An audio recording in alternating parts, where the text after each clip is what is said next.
tonight. Police have arrested a third suspect in connection with the shooting death of a 4-year-old boy in the Bronx.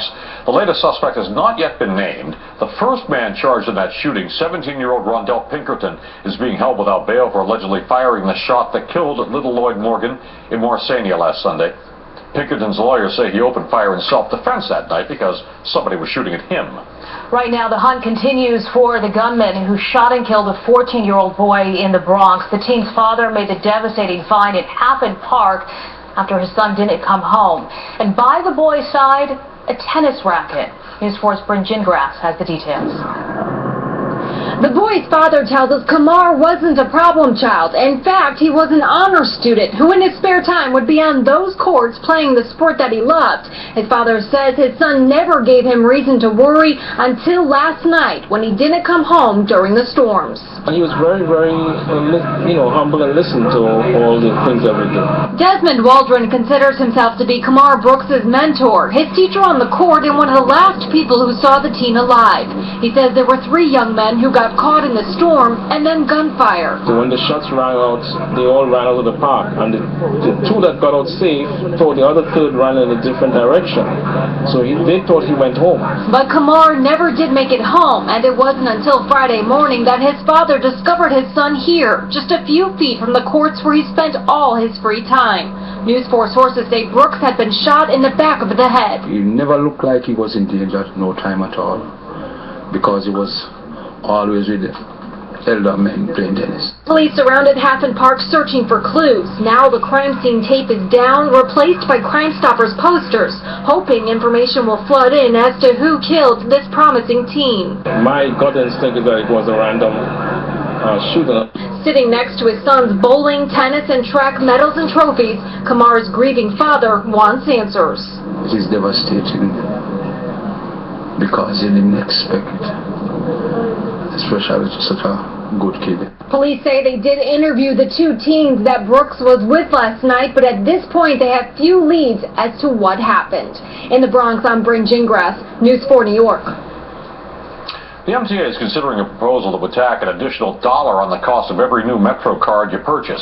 It would be for a green fee or a surcharge. The MTA claims that fee would encourage riders to refill their Metro cards, cutting down the number of cards being printed, thus helping the environment.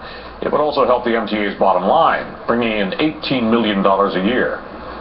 You're so bad. You take out like the whole day. And school is out for this Rochester bus monitor. Karen Klein made headlines after a video showed her being bullied by some kids on her school bus. The 68-year-old has announced she is retiring from her job thanks to online donations that ended up totaling $700,000. Klein said it was a tough decision, but told the Associated Press it was time to move on. I would say so. Well, it is the last thing you think will happen when you strap in for a wild ride on a roller coaster. But a New Jersey boy says he was struck by a bird, possibly a pigeon, mid-ride.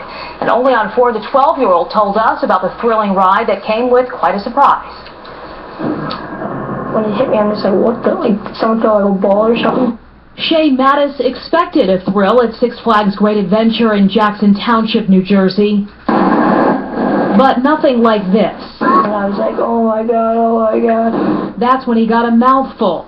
And when I started spitting out feathers, I'm just like, that was a bird. At Shane's home in Howell Township, the 12-year-old showed us the bruises and scratches on his neck and face, the bird hitting him head-on Thursday. They said the bird exploded. Shane and a buddy riding a roller coaster that posts a top speed of 128 miles per hour, and they were sitting in the first car. It hurt like a lot for like 3 seconds. They were behind us. They had feathers, blood all over them. Shane's aunt, also with him at the park, had him rushed to the hospital where his dad soon arrived. I couldn't believe it. I mean, what kind of a freak accident is this? You know, a bird, and for it to do that kind of damage? Witnesses say the coaster had been right near this hump when Shane and the bird collided. Thankfully, seconds before impact, he turned his head, reacting to a car alarm down below. If that car alarm didn't go off, it would have hit me dead in the eye. Despite all that's happened, surprisingly, Shane wouldn't mind riding the same coaster again. Yeah, but not in front. Not from 1 to 3.